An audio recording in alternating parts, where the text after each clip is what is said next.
I'm Trevor, the CEO of the same foundation. The donation we received from Interbase helped us in procuring vital life-saving medical equipment and PPE for Tygerberg and Groote hospitals in the Western Cape. This was while the Western Cape was the epicenter of the pandemic. If you would like to get in touch or assist us in these projects, you can get hold of us on our website, which is www.samefoundation.org.za, Facebook and Instagram or LinkedIn. Well, I suspect it's going to be a bumper pool in the big one, the Pick 6, which will begin in race number 4. And time to get your bets on will be 13:20. It's over 1,400 meters, and we welcome the South Sea Sharks to the racetrack. This is the Gatecrasher Stakes by the South Sea Sharks. It's a listed race. And before we get to our field and our assessment, Ready or Not, an interview when debuting and finishing third, and then sort of say a rerun of Ready or Not when debuting and finishing third, and then interviews with Craig Udy, Nicolette Roscoe, and we introduce Robert Carty for the first time. Kept together and Royal Victories down the middle. Global Impact taken on by Political Party. Ensuing's running on and Royal Victory the outside. 150 to go. Political Party's picking them up. Ensuing's between them. Global Impact won't go away, and on the outside Royal Victory. Royal Victory's going to take the victory. Ensuing second, tight. Global Impact, and look at Ready or Not really eating up the ground late on. But number 11, Royal Victory, a clear-cut winner. Royal Sovereign, in his last run, he was very green and he took off from the inside of the course all the way to the outside. And once he got to the outside, he flew. So from draw 1, we hope we've sorted out his running around like that. So we're expecting a nice race from him. Yeah, no, he made a cracking debut first time out at Gravel on the grass. You know, he actually surprised us. We thought he could squeak into the money, but he surprised us a lot the way the turn of foot he had. You know, he jumped out the pens. We thought he was a bit green round the bend, but unfortunately the bit actually went through his mouth, and Keegan couldn't actually make the bend with him until into the straight where he could straighten him up. But the amount of ground he made up in the straight was unbelievable. He's come on a hell of a lot in that race. I think as a competitive race, you've got a horse like De Cox in there that's had a win and a run second. But he's not out of it. Yes, he's doing well. We're preparing for this race, and I'm going to the race positive. Obviously, there are 1 or 2 horses to beat. But after his gallop last week, I'm going there with positive mind. Superior Force, a very nice horse who shows very little here at home. His last run was a cracking run behind that very nice horse of Glenn Cotson's. He gave the horse 3 kilos and only got beaten half a length. And maybe a little bit further he actually catches him. So he's hard to read because he shows nothing at home here. But in the race he's a very, very nice horse, so he's a big runner.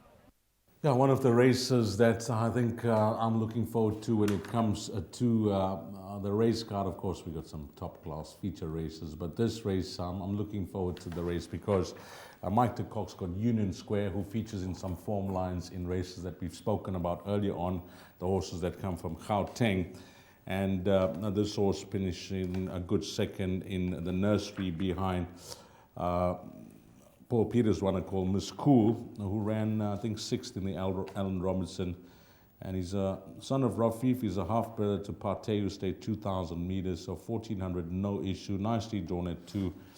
He is a horse that's been priced up as the top one, 14 to 10. But this runner called Ready or Not, and I'm glad that Sheldon picked this out as a rerun as well, because you call the race. And Nicolette Roscoe has cleared both our minds, because I don't know what was happening around the turn. I thought the horse was just green, and Keegan couldn't control him, and he went 3, 4, 5. He was nearly running off the course, but she clearly told us that the bit came through the mouth, and that will clear up a lot of issues.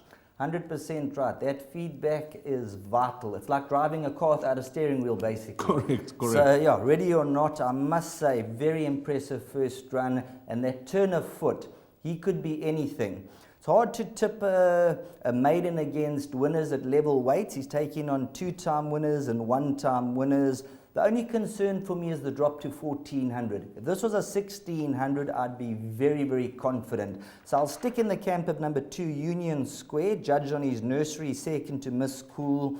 The neat draw, of course, he will be going around the turn here at Hollywood Bets Gravel for the first time, and he might just be a little bit sharper than Ready or Not. But no surprise to see, Ready or Not, if the bit stays in the right place, he'll be a lot more streetwise, and this could be a serious racehorse. I wouldn't write him off. Yeah, you say serious racehorse because I actually pulled out his pedigree on debut and I actually wrote it down again. Dam One up to 2000, half brother to Fortune Flies, bright-eyed bushy tail we know well, Roman Emperor, they've all stayed well. So the further the better, and I think you hit it spot on there. If this was an 1800 race, I mean, for 2-year-olds, I think he would have been closer to even money than the price that he is now, currently trading at around 4-1. The drop in distance has to be a concern. We looked at that replay, and I actually watched it a few times. He had, I don't know how he ended up running third, because he was changing legs and he couldn't find the right feet. And when he did, which was very late in that race, over the last 100 meters or so, he flew up. Absolutely took off, and like we mentioned, around the turn, everything went wrong with him. He cornered wide, and he still didn't know what it was all about. First day at school, he's going to be a lot more streetwise, and even over the 1400, he's going to be razor sharp. So no surprise to see him come through and win. So between number 2, Union Square, and number 4, Ready or Not, I think they'll be the two going down to the line. I think that's the way that many will see it as well. But this horse, Ready or Not, I agree with Sheldon. Now, this time around, I think he'll strip much fitter. That run would have brought him on. No issues with the bit. Keegan DeMello was not going to have him as far back as he did. In fact, last time out when he jumped, he looked like he was going to be in a fair position. And then he checked and he was pushed back and he ended up towards the back of the field. This is not going to happen this time around. He's the horse that keeps you interested in this field. But Union Square is the top one and possibly the right horse in the race. And please don't get me wrong, there's a lot of nice horses in this field. It's not that we're not touching on them. We are, just looking at the more fancied runners, or the runners that we feel will feature. And for Sheldon, it is Union Square who does set the standard, but a lot of respect for this horse called Ready or Not. I'm in agreement. I think those two horses will be popular choices for the pick six. If you're not in the camp of these two in the pick six, then I think you're going to have to play it as wide as possible. My name is Beston. I live in Cape Town. Also, I do delivery. Interbet helped me to realize my dreams.